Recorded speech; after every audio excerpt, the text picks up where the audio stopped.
There's been several news reports out since Monday about an apparent murder-suicide of a mother and daughter, which happened in South Australia. It's pretty apparent from online breadcrumbs that the two deceased were quite red-pilled in an anti-vax COVID denialist kind of a way, like many people were during the pandemic. So I'm here for another grim little dissection of whatever we can tell about them from their online presence. But like with the shootings from late last year, I'm not trying to be an ambulance chaser. I'm here because I noticed a distinctly unsympathetic note from some people in discussing people like the deceased mother and daughter in certain corners of the internet. And, in parallel at the moment, I've recently noticed this wellspring of interest in cookers from certain boomer whispering conservative figures like Ben Fordham and John Laws. Now, we can all agree, I'm sure, that the anti-lockdown movement and its conspiracist dregs aren't really important anymore. I mean, they're a curiosity, yeah, but they aren't changing the world, are they? I mean, they're mostly a bunch of sad cunts clinging to the decaying scraps of a movement starved of limelight. So it's very easy now, it seems, for, say, news.com.au to start turning out articles about cookers, appropriating my ye old terminology, or for Lawsy to get some kook on to argue with him for entertainment. The conspiracies in question evidently aren't really threatening the world anymore if this is what they've been reduced to. Yeah, for one. But likewise, the boomer whispering conservative media figures obviously feel comfortable to get into discussing cookers precisely because this little scene has been created for them to kind of slide into. One which is devoid of analysis or devoid of constructive politics. It's kind of just watching them, like pointing and watching and laughing without trying to understand any of the factors that propel some of these people, the really down and out ones, into their worldview. It's watching without thinking. So I guess I wanted to have a bit of a look at these people's lives, but I hope that doing so would lead to a discussion about maybe some of the big levers that send down and out people like these two into rabbit holes. A content warning: I've had a very depressing day looking through this shit. So, big shout out to cats, actually. Cats and dogs. In fact, all animals. More specifically, videos of all animals, which has been the only thing brightening an otherwise really depressing day. Respect to animals, shout out to you. Here's one of the articles. We say it's a murder-suicide because of various media outlets who, I must assume, were fed something in the way of concrete info from police or authorities investigating. That being said, I can't know that, obviously, so if we come into radically new info in the days to come, then you're welcome to take what is posited here with a pinch of salt, of course. Sally is suspected of having stabbed her mother Trish to death before setting their home on fire.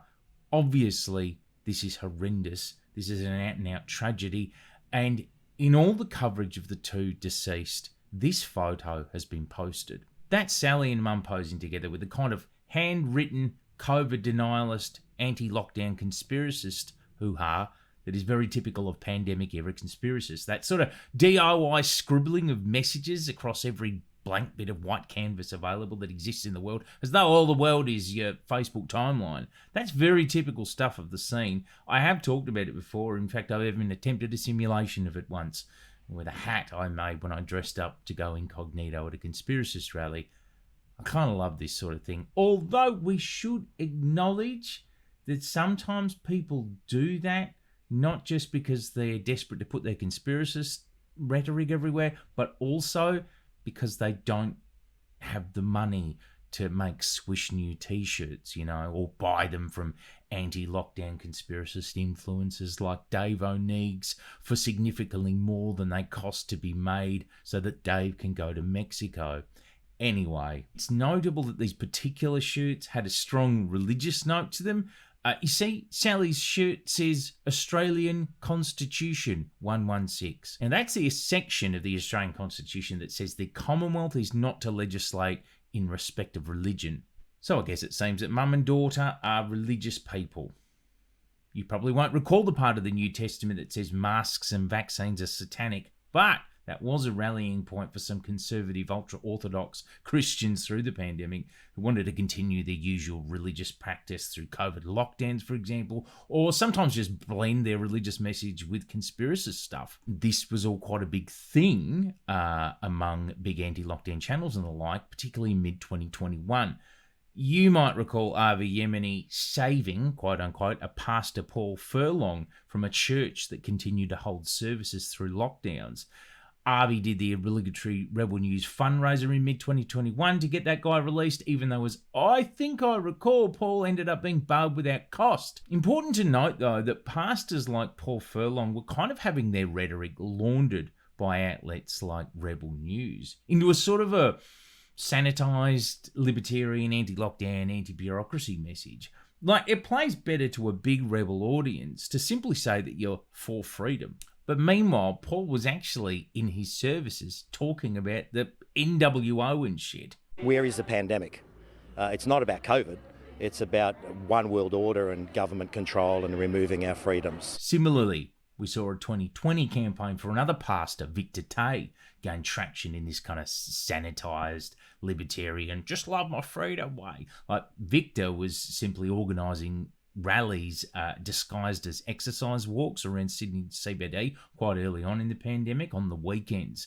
That earned him a degree of popularity with the media, outlets like Rebel anyway. Here he is described as a Christian dad of six. None of the sanitised Rebel coverage dared to reveal that we were actually dealing with an ultra-Christian zealot who wants homosexuals dead, or who once educated his parish on all the best ways to spank little kids.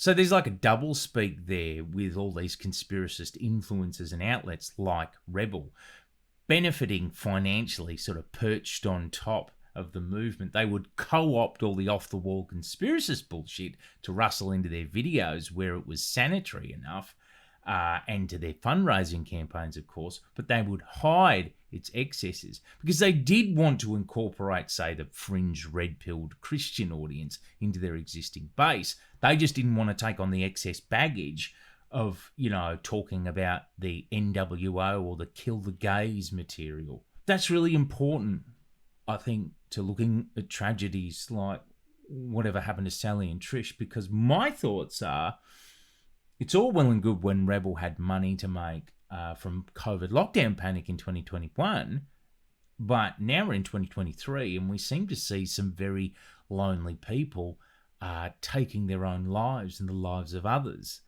So my question is not what was Rebel saying, because they were often just co-opting other people's material anyway, weren't they? My question is, who was listening to them? And who was taking it all a little bit too literally? So the theme of mid-2021 in any event was definitely religious freedoms, yada, yada, yada. And that's where we see the most prolific posting sprees by Sally and Trish to look at, so it helps to contextualise things. So let's take a look at their online presence. I've tried to de-identify what I can. Sally lived with mum. She had the role of a carer for mum. Sally's in fact the only one that Trish trusted to take care of her in many ways, such as showering her due to childhood abuse that Trish was a victim of. Here's Trish online expanding on that. She was disabled and suffered from multiple illnesses. She can't wear a mask, she said, because of PTSD she suffered as a child. She also says here that she cannot handle even being touched at all, unless it's by her daughter. So obviously Sally had a lot of work cut out for her as Trish's full-time carer. And you see that Trish ends on a morbid note here, a theme we'll see repeated a lot later on, mind you, that if they take the one person in her life, Sally, that cares for her with a deadly vaccine, the old clot shot, then they'll condemn her to death too, because she can't survive without her carer.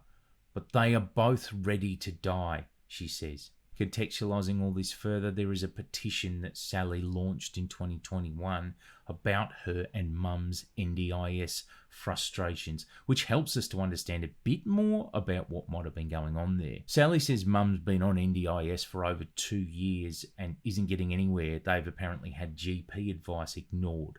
a useless health support plan, what they describe as abusive support workers, useless equipment, and more.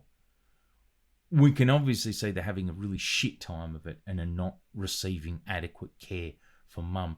And all of this is happening during the pandemic. Now, I can imagine this is already getting a bit depressing for you. In fact, I know it is, because you're now seeing all the stuff that I spent the day seeing.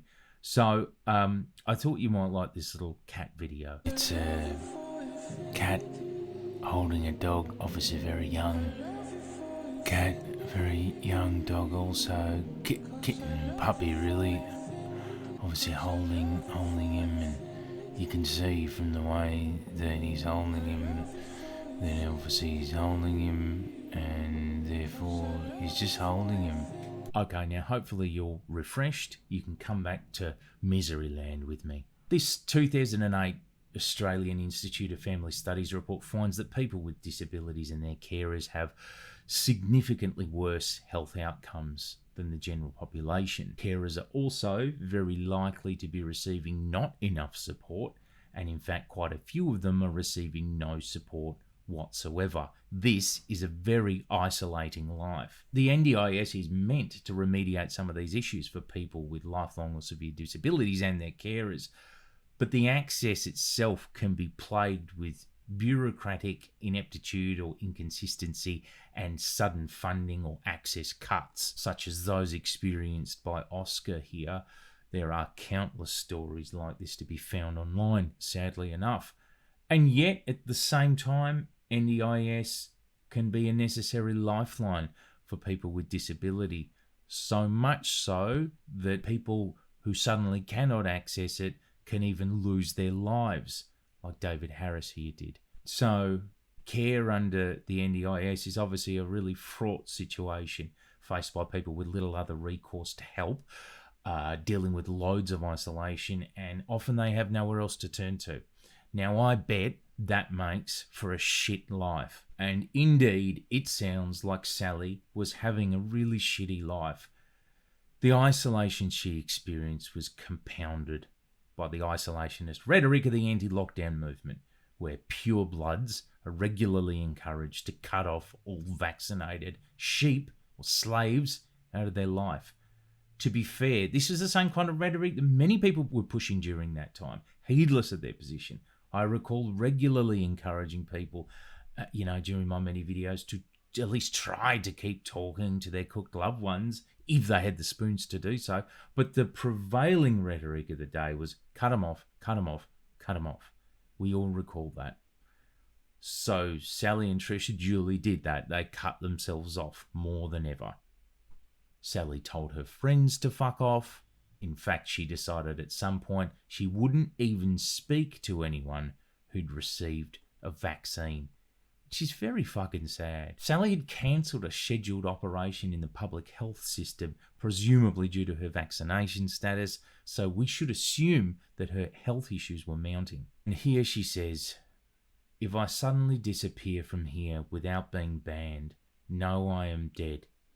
I have been told that my exemption letters no longer count, and I have to wear a mask at my doctor's and the hospital, so I will no longer be able to get my medications or have the surgery I have been waiting for." I think it's time for another little animal video. And this one's just sitting there. It's just sitting like how you would sit if you were in this situation. Obviously probably a bit more pink than you, but still sitting, just sitting. So just a person sitting, really. That's enough happiness for you. Chop chop, back to purgatory we go. I had always noticed how many carers of people on the NDIS, people with disabilities, people often with really heavy, shitty lives, became red-pilled over the pandemic. Obviously I spent a lot of time watching this movement and its members back, from the beginning. So I anecdotally could tell you that was a real commonality.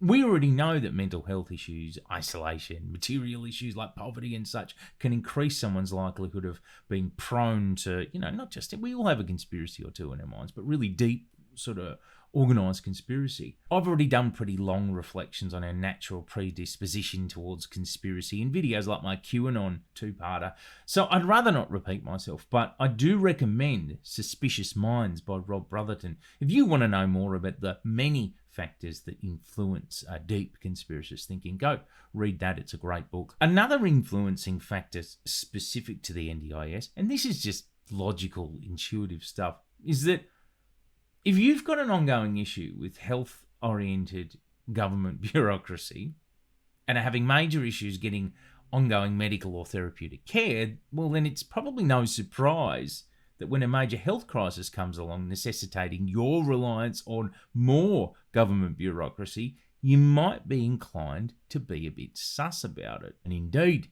disaffected people with disabilities and their carers were more likely to get pilled during the pandemic. There's a lot of evidence for this that came up throughout 2020, 2021, and 2022.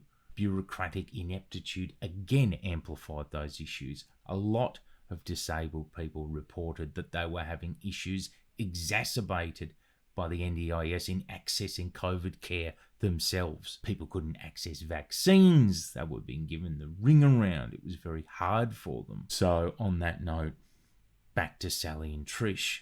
Upon further digging, I determined what Sally's religion is, and it's just fucking sad.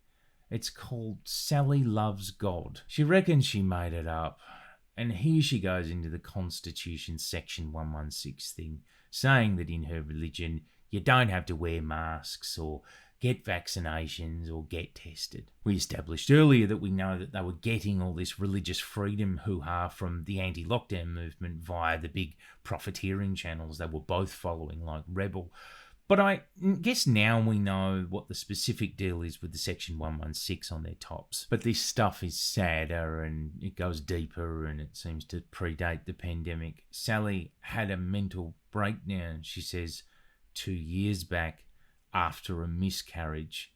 That's 2019, before the pandemic. One day someone gave her a ring during her breakdown and she said, "You have reached the Sally Loves God hotline. Please hold until we find someone willing to talk to you." Mum elaborated that apparently Sally wanted a baby, so got a sperm donor. Because I guess it must be hard to find love or a partner when you're a full-time carer. But then she obviously had this miscarriage she mentioned, so I was obviously just having a bit of a dance. I guess I would do something like that as well. Just dancing. Obviously a cat, just dance. Trish did a flurry of tweets at Kevin Rudd in October 2021, which are illuminating about her NDIS situation. She says her daughter is trying to sell everything they own as she doesn't have an appropriate bed because she can't lie down because her legs are blistered and sore. She says that she had support workers who risked her life, coordinators who'd get Sally to do their work for them. She says the NDIS promised her to train an assistance dog, but once they managed to get the dog, they told her the funding ran out to train the dog just 2 weeks prior. And she says that as she can't get help, she doesn't care and she's just going to fight for her freedom. And this is where the really grim rhetoric sets in, particularly from Sally, because she is very absolutist about the messaging she's received about this vaccine from the anti-lockdown movement. You know, I've got a ton of posts from her like this in which she says she'll die before taking the vaccine. And she's willing to die to not get the jab. Anyone who does is a slave. She suggests that someone should just give up their house and work to remain poison-free, that is, not vaccinated. I know this reads as really insensitive and naive, but it's also very conceivable how someone with nothing doesn't see why other people can't just give everything up and also have nothing like them, you know? She's willing to die for her God. She's waiting for the devil to come to her house to inject her. She's willing to fight to the end. Sometimes you just gotta just bite the tongue of the other guy, you know? It's just... Okay, so I saw discussion about these two dead people online. I won't share the specifics here because it's all rather unedifying stuff, but just people calling them bogans and shit, generally being disparaging about them. Ha ha, dead bogans. And I discussed at the outset, didn't I, this trend in an unsympathetic kind of pull out the popcorn and watch these hapless idiots and laugh at these lesser beings sort of scene that's cropped up, you know? And I wondered, looking at some of that stuff, okay, at what point do you decide that you're actually going to think about what these lost lives mean instead of just watching, laughing and pointing all the time and diarising it all? And then if some blood gets shed going, oh, maybe ASIO should be on this, let's get some more cops in there. And then going back to laughing at the rest of these ha ha ha ha ha ha, you're so stupid. Now, when do you start thinking instead of just watching? Because we've already sketched out how disaffected groups of people with disability get influenced by a bunch of big lever society stuff. Yeah, sure. And how their shitty lives are further eroded in the conditions of the pandemic. But what we've left out is how they were then often specifically targeted by the anti-lockdown movement. Like this one article from 2021 was about Michael Sims. He's a mid-tier veteran anti-vax figurehead. He was trying to set up circles of support workers independent of the NDIS who would help people with disabilities regardless of their vax status. But it's important to bear in mind that in 2021, when he was doing that, the Australian Health Protection Principal Committee had not mandated jabs for disability support workers. They did later on, but that wasn't until 2022. And nor had disabled NDIS clients been mandated to take it either. Without any of that context, you know, this might make sense to you, but with it, this is basically just a recruitment angle for NDIS recipients. You know, why not try and whip up a vulnerable and scared demographic to join your movement, hey? Why not? Panic was the anti-lockdown movement's signature recruiting tool, after all. Why not whip up Sally and Trish into a bit of a frenzy? What harm can come of it, hey? They're already fucked and broke and traumatised and battling the NDIS for a helping hand. Yeah, they make great conspiracies. Let's get them paranoid about satanic vaccines. What harm could come of it? Mind you, the big influencers who really stood to gain from whipping up all these vulnerable populations, I don't mean Michael Sims, he's too mid-tier. I mean people like Avi Yemeni and Rebel News. Well, they were all vaccinated when they were doing all this. Harvey's been double jabbed since the shots became available. He had to be to ensure he could travel for his lucrative work during the pandemic. The messages he was peddling were never even for him. Oh no, these messages were for other people. They were to whip up scared people into making financial contributions to Rebel. Not just Rebel, mind you. In Australia, you had RDA, Reignite Democracy Australia, various top dogs and influencers, all benefiting financially, harvesting all the will, the upper crust of the movement. All that energy and fear just channeled into their coffers, mind you. But again, Rebel got insanely rich from donations throughout the pandemic. Millions they earned.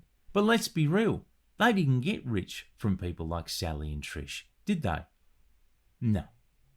Sally and Trish didn't have any money. They couldn't even afford to take care of themselves. They didn't even have a bed Trish could adequately sleep in. They weren't getting support. They were fucking broke. But they did follow Rebel and Avi and Ezra Levant, both of them from all of their Twitter and Facebook accounts. And they did take all those Rebel scare campaigns about vaccines very seriously. Probably a little too seriously when you remember that the guys running the campaigns didn't even believe that stuff, right? Probably a little too seriously when you remember that now they're both dead. Doesn't matter. I don't know. As long as everyone who benefited from the movement is living it up in 2023, I'm sure the memory of red-pilled nobodies like Sally and Trish, who got pilled back in 2021 as a consequence, as a byproduct of harvesting activist will for money-making, I'm sure they don't matter. Who cares about their memories? I don't think these are the kinds of people anyway who lose a lot of sleep at night thinking about the decisions they made. So I doubt my diatribes or my guilting will affect much change in that department, hey? But you know what? I do think that if you're the kind of person who regards yourself as a cooker watcher, and there's a lot of you out there I know. When I started doing rally rundown videos and coverage of cookers in 2020, I really did, I loved it. I found a whole new interesting world, really interesting ideas and people, intentions and conflicts. I really did. I loved it. I laughed a lot. There's a lot to laugh about. But, now there's people dying. We're well and truly beyond just watching and pointing and laughing, aren't we? Don't you think? Because I think many of these people's lives are very shit and very complex. Some of them need a hand. Some of them need compassion. It's hard to just blame, and I'm certainly not trying to just blame NDIS or just blame, any individual outlet like Rebel. It's a very complex thing. It's the complexity and the compassion that is my message here. Some of these guys need very different things. Some of them, dare I say it, probably shouldn't have every waking moment of their shitty lives diarised to the degree that John Laws now thinks them worth speaking to for entertainment purposes. It's food for thought, isn't it? And you know what else is food for thought? This fucking guy getting a fucking massage or some shit on his face, If you'd like to support me to just transfer my channel's focus over to commentary videos and guys getting massages and such, chuck me a clam on patreon.com/TomTaniki. Cheers, hey.